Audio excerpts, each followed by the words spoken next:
அனைவருக்கும் வணக்கம். Pre market அனலைஸ்ல எந்த ஸ்ட்ரைக் இப்படி இருந்தால் எடுப்பதற்கான வாய்ப்புகள் இருக்கு அப்படிங்கிறத பார்க்கலாம். இது முழுக்க கணக்கின் அடிப்படையில் எடுக்கக்கூடியதுங்க.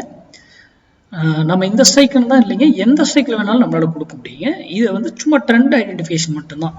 நான் இந்த வீடியோனுடைய நோக்கமே உங்களை சிந்திச்சு செயல்படுங்க அப்படிங்கிற ஒரே ஒரு காரணத்துக்காக மட்டும்தான் இது.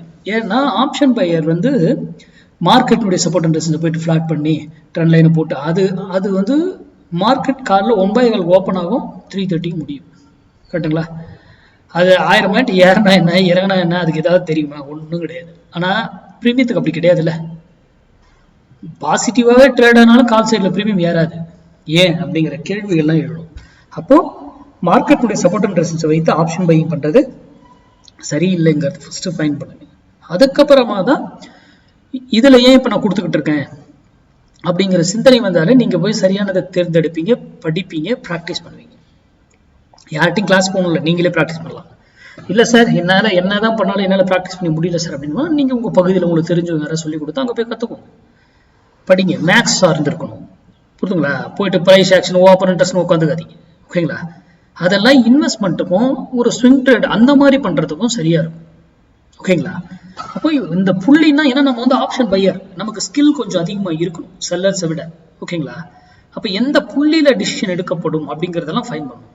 அப்போ இந்த ஸ்டாக் வந்து 1000 பாயிண்ட் ஏறினாலும் எப்படி ஏறும் அப்படிங்கிற மேக்ஸ் தெரியணும், இறங்கினா எப்படி இறங்கும் அப்படிங்கிற மேக்ஸ் தெரியணும், ஓகேங்களா? நாம இதுக்கு மேலே எவ்வளோ சஸ்டெயின். இப்போ பாருங்க, இன்னைக்கு வந்து மண்டே ட்ரேடு என்ன, நம்ம சேனலுடைய ஸ்லோகனை மிஸ் பண்ணக்கூடாது. ஃப்ரைடே ட்ரேட் லாஸ் பண்ணக்கூடாது.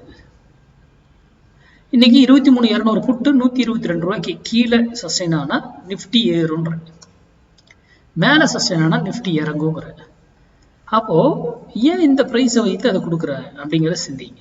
இல்லை இந்த பிரைஸை வரல, அப்ப என்ன நடக்கும்? அடுத்த வேல்யூ வந்து இன்னொரு இடத்துல இருக்கும், அந்த வேல்யூ அதை எடுத்துக்கும்.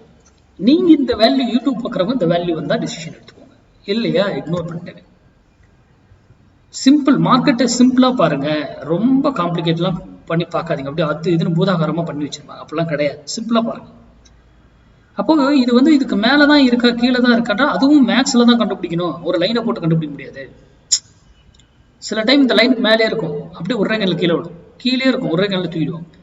ஏன் அப்படிங்கிறதுக்கான விடைகள்லாம் உங்களுக்கு தெரியணும், அப்பதான் அந்த வர்த்தகம் பண்ண முடியும். சரி, இப்போ இந்த ஸ்ட்ரைக்ல வந்து இன்னைக்கு 23,200 புட்டு வந்து 122 ரூபாய் கீழே இருந்தா நிஃப்டி அப் சைடு, மேலே இருந்தா நிஃப்டி டவுன் சைடு.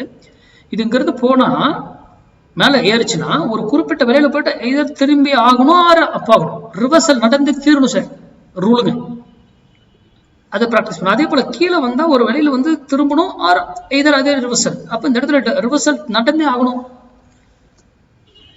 மார்க்கெட்ல அது நடந்தே ஆகணும், அதுதான் ரூல். அல்லது அந்த வேல்யூடைய சஸ்டெயின் ஆகி நிக்கணும் அப்படியே. அப்போ இது ஏன் நடக்குது அப்படிங்கறத சிந்தித்து செயல்படுங்க.